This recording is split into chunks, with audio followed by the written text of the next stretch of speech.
Hi, everybody.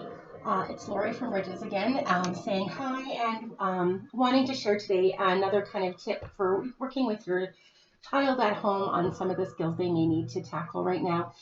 So I'm going to talk about problem solving. And one of the things about problem solving is that we really need to be flexible thinkers in order to solve problems.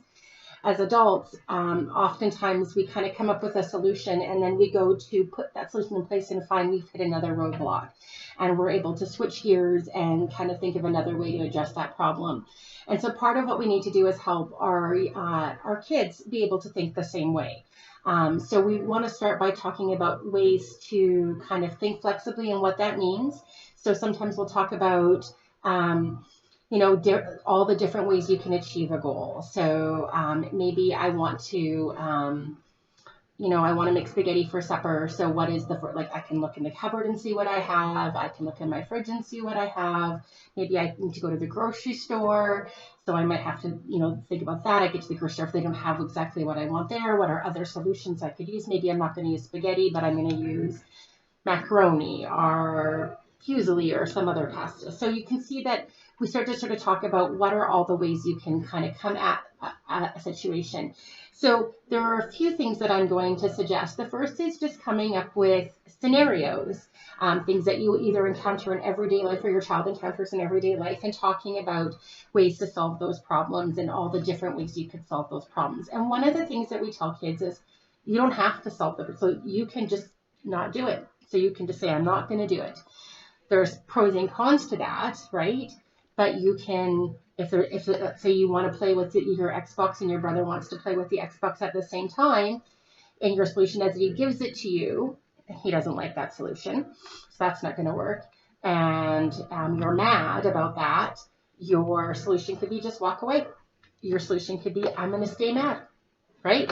So those are possibilities. You can ask for help. That's always a possibility, right? And then you can look at things like compromise and working together, taking turns, those sorts of things, right? And we always talk about evaluating which option is best and why that one is best, right? So we want kids to generate more than one solution to a problem, and then we want them to tell us which one is the best and why it is the best. And we want to practice problem solving outside of when there's actual problems, because lots of times our kids, their emotional escalation sort of occurs when there's a problem. So they get really upset, they get frustrated, and then they get rigid. And when you're upset, your frontal cortex or your problem solving part of your brain doesn't work as well.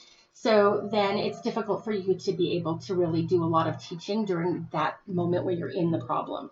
So it's always nice to do sort of scenarios and practice problems outside of those times.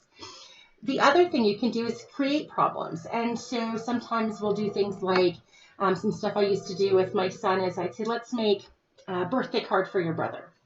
And I would say, tell me what materials you need and how you're going to make the card. So he'd say, well, I want a paper, I want felts, I want glue, and I want, I don't know, stickers. And I'll say, okay, but I don't have any glue. And I may have had glue, but I would say something like, well, I don't have any glue, so what else can you use?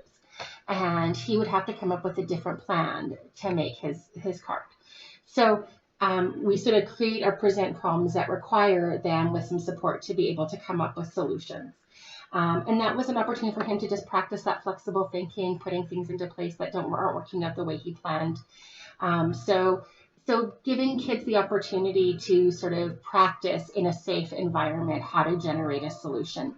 Because one of the things we know is as kids start to see themselves as better problem solvers, they're going to be better and more confident to solve problems on their own.